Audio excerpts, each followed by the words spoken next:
So bulk or cut first? Common beginner question. And I've gone back and forth myself with it, like which one I think is better. And you get a different answer from whoever you ask. So it's obviously not that like clear cut answer, and it's obviously like highly contextual to the individual who's asking the question. But I would say generally 95% of the time, most people need to cut first. And I'm gonna go through a little bit the reasons why. I'd go as far as to say that people should cut as low as they can possibly go right away. But I mean that's a hard sell, especially for the skinnier guys. It's hard to like get yourself psychologically in the right place to like lose a lot of weight when you're already very skinny. but yeah, I okay, let's just start to go through like why do I think that. Obviously, the popular answer is bulk first, because most people just, they think that they need to be 200 pounds or whatever, like some arbitrary thing like that. They think that they need to have the muscle right away. But it's not a bad, like it's not necessarily like bad mindset to have. But most guys are never gonna have frames, not gonna have frames to have ever put on 200 pounds. You need to have quite big. You need to be tall and have a quite big frame for that kind of weight. Like for me, at 5'10", natural, I'd say 185 pounds is probably like pretty much the cap, as like very lean. Obviously, I could get like a little soft 200 pounds probably in the future, but that's. It depends on what you're training for. But I mean, I think in this channel, it's not strength over everything. It's strength and athleticism and endurance. Get all of that right. And for that, rarely you want to like go, as big as possible and soft. You would want to be at least somewhat lean. But yeah, let's start about let's talk about why do you want to cut first. I have written some of it down, but I just realized I need to add something here. So why do we like? There's you can already see some of the stuff or all of it rather, but I had one more thing in my mind, but it escaped my mind just now. So let's just get started. Like so. First thing, if you right away get lean, you'll have more room to bulk later. So, like for instance, for me, I cut down to 149 pounds all the way down. I have a picture of it here at the bottom of my cut. And, I could then bulk 30 pounds, and I'm still not fat. Like, yeah, I've lost another 5 pounds from the top of the bulk, but. I'm still like quite lean and skinny at the top of the bulk, so it's like it's a better place hormonally and metabolically to be. So your glucose metabolism is gonna be good. You have less fat, so you're gonna be converting less testosterone into estrogen, and you're just gonna feel much better. Obviously, transitorily, when you're at the bottom of the cut, you might not feel so great, but like in this picture here, I'm definitely a little bit malnourished already. My energy levels had dropped, but they were not dropped so much that it was obvious to me. Like at the time, I didn't. At the time, I just decided like, okay, this is as long as much as I want to cut. I don't want to go any lower than this. But I felt like I could still good. Like my training was still okay. I could still train hard. But I figured like, okay, I'm already like 149 pounds. Like it's just like I didn't want to keep cutting more weight. But I could have, but it was like under the sustainable weight for me. So once I started eating normally, I realized that my energy had dipped a little already. So it's like it is less than that is sustainable for me. But once you start eating normally again and you get the nutrients in, your body is in a much better place overall to long term to build muscle and get stronger, and you'll have plenty of time to then get bulk and get your weight up. And you see in the picture, I now know what the lean look is gonna be like what my muscles look like, what's gonna be the shapes of my muscles, where is there gonna be like what is like this vein in the abs here, you see. It's a good indicator for me where my body fat is at. So when it completely disappears, I'm starting to be a little soft, and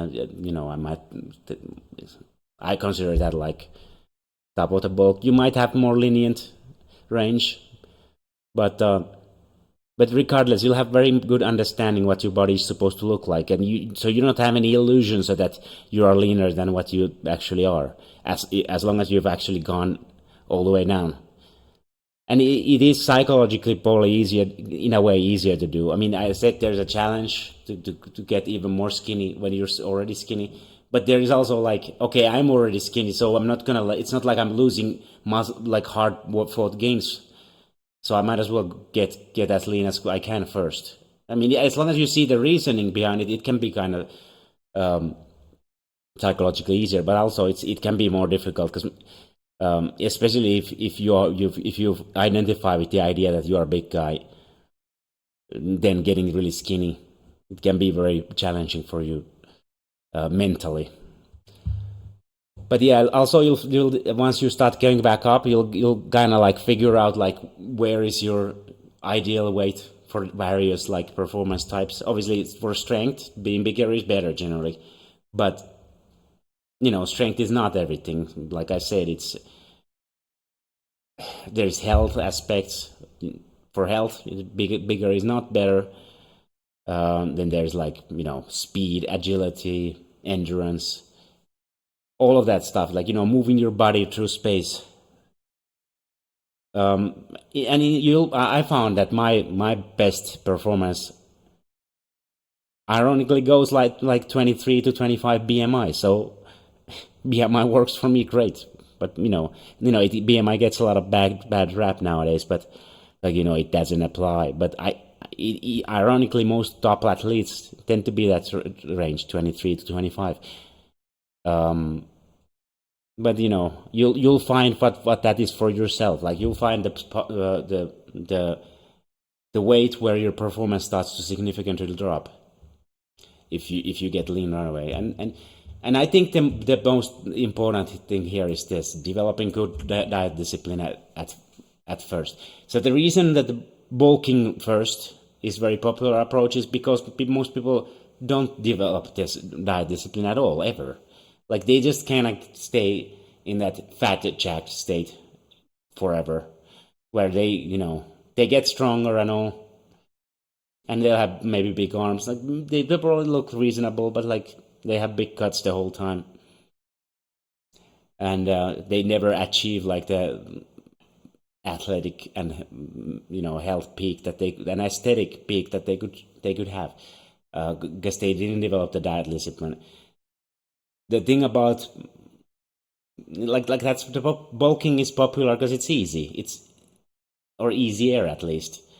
Obviously, if you're a skinny guy struggling to put away enough food, that's a different kind of problem. But generally, like getting hard workouts in and eating a lot, it's not as difficult as struggling to figure out how to get enough nutrients out of 2,000 calories at the end of a cut, and trying to like work out hard while you're not getting that much nutrients in.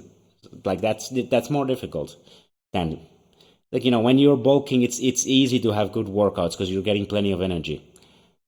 So that's also like one of the like caveats here is if you know that you're not going to be able to train hard, then you probably should not cut first. You should probably start with a bulk and learn to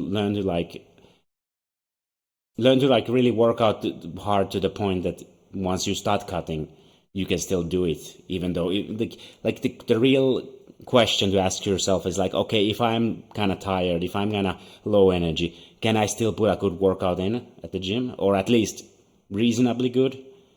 And if not, then you need to work on that first before you jump on the cut. But like in general, most people, like if you can do it, as long as you can do that, like there is no reason to just start with the cut. Like when you start, the see that's the thing. Like that's the thing I forgot to write here. Like, so let me just type it in. So new gains are free. So what does that mean? Like, it's easy as a beginner to put on muscle, and it's easy as a beginner to put strength. So even at the deficit, you could probably put on some strength and muscle while you're losing weight overall. Meanwhile, when you're this size, or no, wrong expression, that I'm not big, but like once you're at in the intermediate level where I am, trying to gain strength while like cutting weight, or it gets quite difficult. I'm not saying it's impossible at this point. I probably just don't have the process perfected. Maybe if I had it perfected, I could still add more muscle and more strength even as on a cut. But right now it's not happening for me. I'm only putting muscle when I'm bulking, and I'm struggling to even maintain when my weight is going down. So that's kind of the cyclical process of training. It's like, okay, you keep getting stronger and bigger when you're bulking, and then while you're cutting, you're just fighting as hard as you can to hold on to your gains. And if you can do that process well, you can keep those gains, sure. But obviously, it's a process that you need to perfect first. But yeah, like I think getting lean first sets you up better for that process. Whereas if you bulk first, you can also fool yourself a lot. Like you can put on 50 pounds of weight, and like actually like 45 pounds of it is fat, and you can tell yourself, oh, I got so much bigger. And it's just like there are a lot of guys who are telling themselves the story they're bigger than they really are, when they are just actually just fat. And if they cut down, they'd find out they only put the 5 pounds. That's also another thing. It's like you'll know your starting point much better. And I think that the ultimately how you find out how much gains you have is that you cut to that bottom point, then you bulk, and then you cut back to that bottom point and find out what the difference is. And oftentimes you find that you didn't actually put that much muscle on, and you're not all that you can fool yourself. You can definitely fool yourself to tell yourself a story that you've put on much more muscle than you did. Obviously, if you make good strength gains, then that's good indication that more muscle has been built. But staying relatively lean all the time, and having you'll develop a good library of like snapshots of like this picture here. You'll develop a library of snapshots of yourself at various weights, and now you have comparison points. So you level up a much better overall awareness of how much you're actually gaining, and so the feedback loop becomes more reliable than just like spending 2 years bulking right away, and you're soft, and you don't know what you would look like if you had 10% body fat, and all of that stuff, and the health aspects too. Like, okay, if you're a young guy, who cares? Like if you're 20 years old, maybe you don't care. Like you're probably not gonna develop diabetes or anything like from aggressive bulking even, but doesn't mean it's a good idea. Doesn't mean it's good for you. And I'm an older guy, so I think I'm never gonna like not be lean anymore. I mean, it's gonna put strain on your body to be overweight, and essentially, like if you bulk to a very soft point, you will get overweight. So I've spoken up about this at length now. I think it's pretty clear you should cut. If you can't cut all the way down, like until the point where you can't sustain it anymore, then at least cut until you have abs. So that's always a good good baseline to start with. And you will have to like psychologically prepare for it. Like you will get comments from people that you're skinny and do you have a eating disorder? And it's funny that it is like that. Like you're just getting actually to the healthy weight, and and people make comments, but nobody cares if you're a fat slob. So it's funny, but yeah, that's you're gonna set yourself up, and another additional thing that I didn't mention yet is like when you're lean, the strength gains will look better too. So like the muscles are gonna pop immediately. So it's like there's just like positives mostly, I think. Obviously, if you disagree, just leave your comment and like reason it out. Like I can definitely see there being context where bulking first is the better option. But again, generally speaking, for most people, I do think that the place to start with is getting lean and getting a high baseline fitness first before you start worrying about like building more muscle and getting to a very high level of strength. But yeah, I hope this answers to the question of those people like who are beginners, and I hope you enjoyed. And I'm becoming awesome on Instagram and Twitter. You can find me at Jarkko Helenius. So I'm gonna link those into the video description. And I'm offering also online coaching now. So if you want to do that, just hit me up on DM on those apps, and we can set it up. But yeah, leave a comment, subscribe if you're interested in this kind of content. I am gonna be posting more videos about beginner training stuff, and yeah, any engagement helps, obviously. See you next time.